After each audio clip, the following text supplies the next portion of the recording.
Well, I went first time in the spring '93 as a freelance journalist. Mm-hmm. And then I kept going to Pakistan for about 2 years altogether in the mid-90s. Staying there more than 2 years actually. And the last time was in March this year. 2011. 2011, yes, that was the last time. It has been a vast change in the society.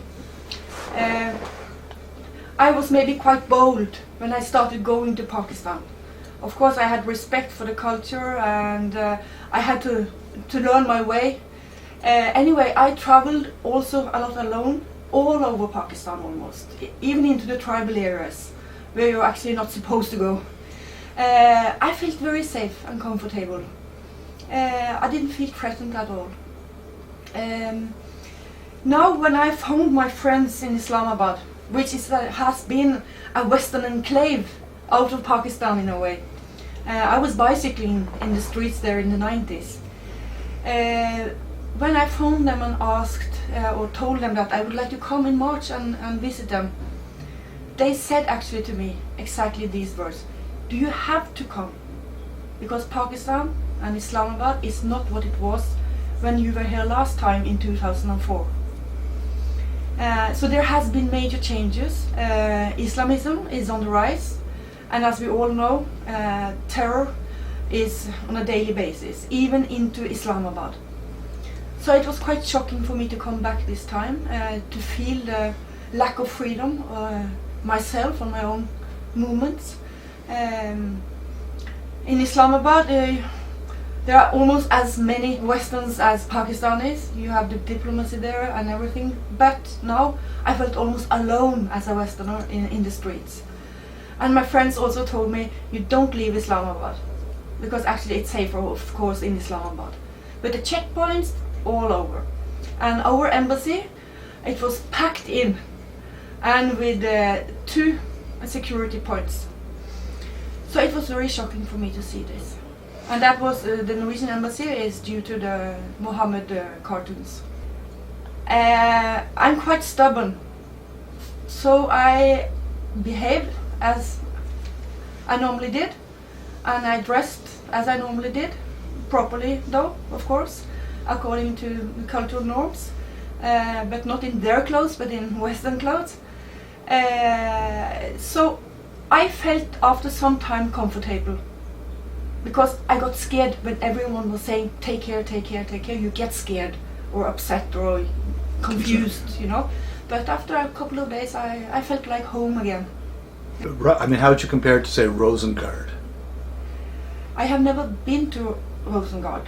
And if I should go there, then I would have needed cards, I guess. And you don't go there with a camera.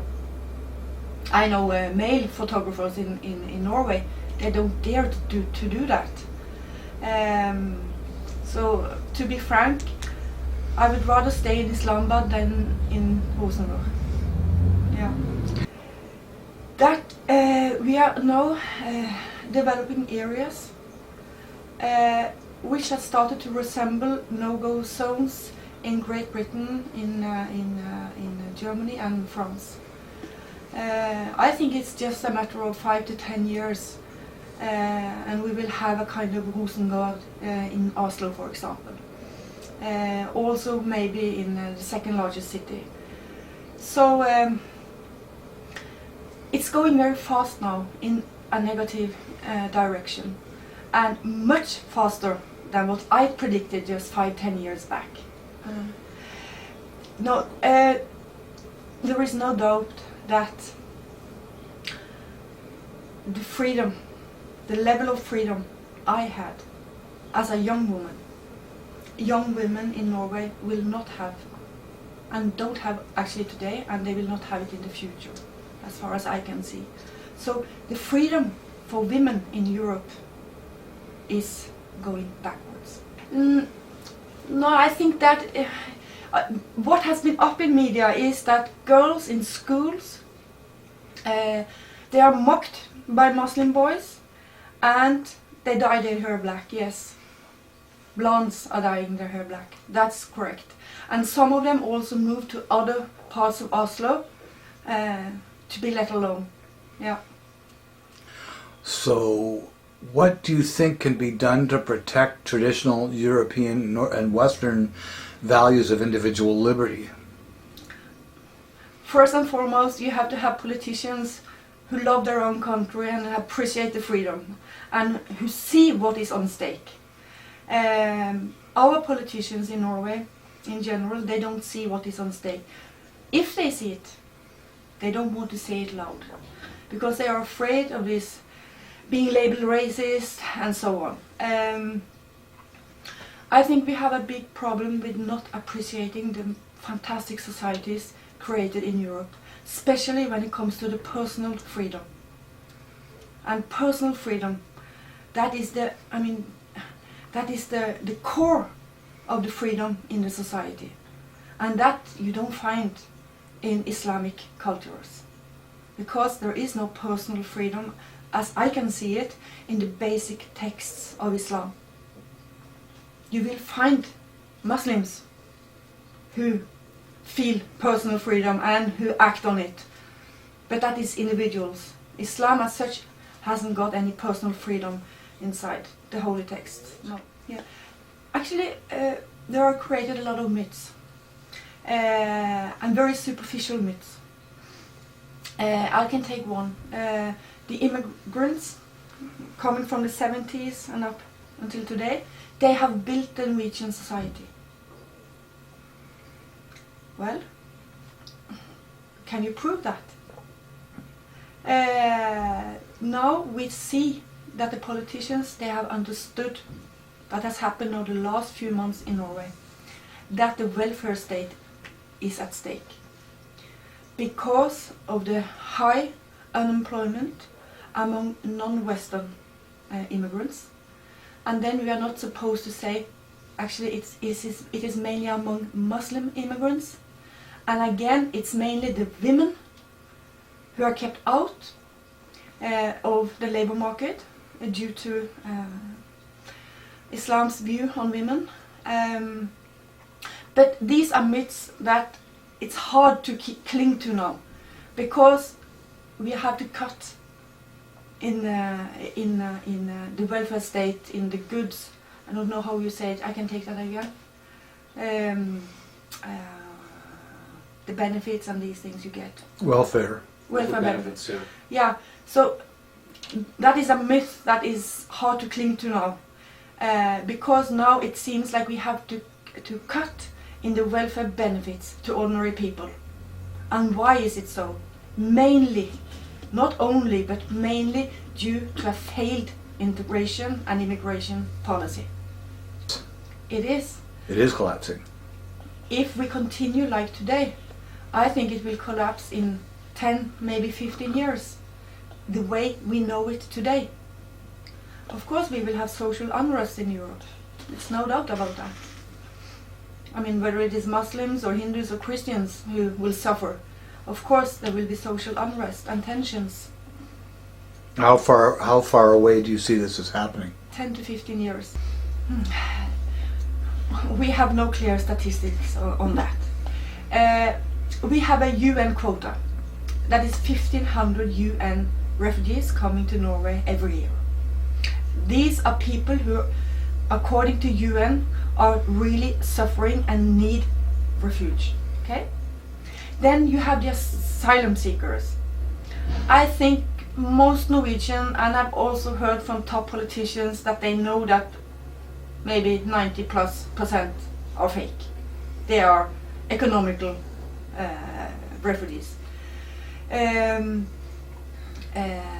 But the main immigration, that is important to know, the main immigration since 1975 to Norway has been family reunions, and especially through fetching marriages.